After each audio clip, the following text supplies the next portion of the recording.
এই সূরার মধ্যে আমাদের জন্য আরোগ্য দিয়েছেন কে?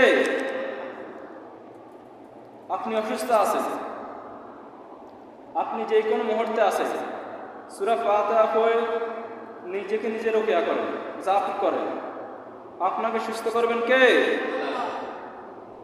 বিশ্বাস হইতে হবে। অনেকে দেখবেন অসুস্থ হইলে কিন্তু এগুলা করে না, কোরআনিক জাপ করে না। অনেকে তাবিজ ঝুলায়। কি ঝুলায়?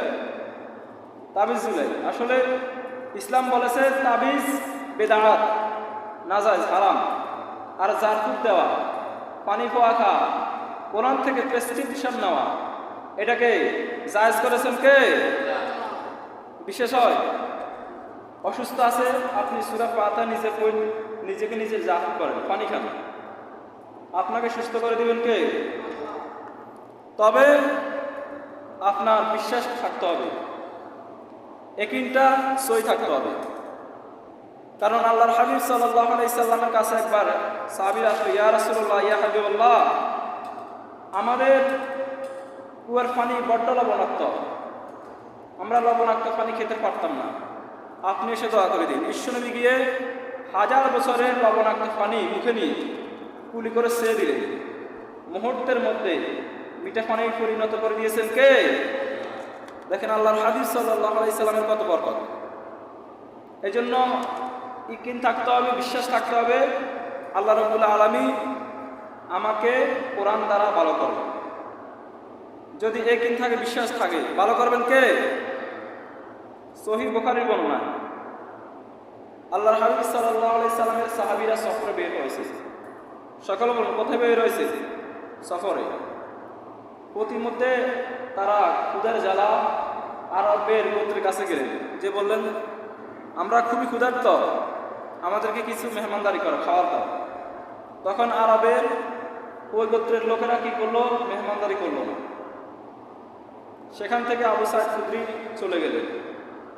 হঠাৎ ওখান থেকে না আসতে আসতে ওই আরব গোত্রের একজন লোককে সাপে কামড় দিয়েছে, অন্য বর্ণনা এসেছে বিচ্ছু কামড় দিয়েছে।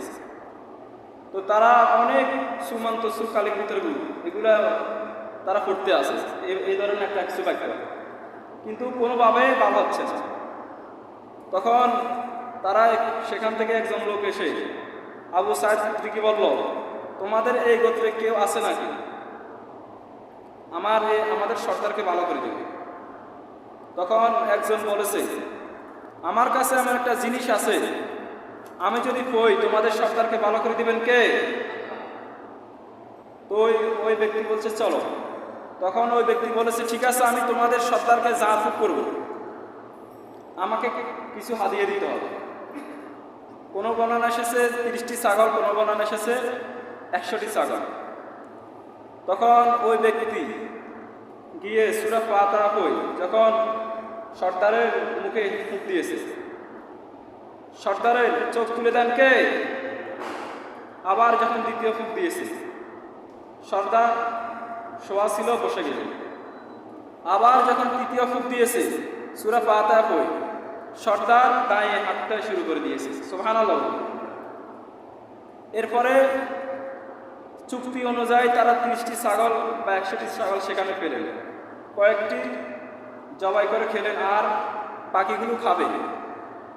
আবু সাঈদ খুদরি রাদিয়াল্লাহু তাআলা আনহু বলতেছে, আমরা যেহেতু কোরআন দিয়ে জাফু করে নিয়েছি, খেয়েছি, এটা কি জায়েজ হয়েছে কিনা? আগে আল্লাহর হাবিব সাল্লাল্লাহু আলাইহি সাল্লামের কাছে জিজ্ঞাসা করব।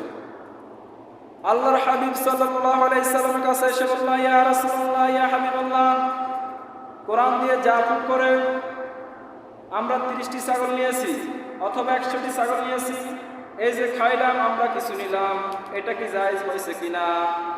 আল্লাহর হাবিব সাল্লাল্লাহু আলাইহি সাল্লাম বলেছে, জায়েজ হয়েছে তো মানে 100% হয়েছে। সুবহানাল্লাহ। বলুন যে তোমরা কোরআনুল কারীমের মর্যাদা সম্মান বৃদ্ধি করেছো, তোমরা বাগবাটোয়ারা পরে যদি কয়েকটি থাকে আমাকেও দাও, আমিও খাই। সুবহানাল্লাহ।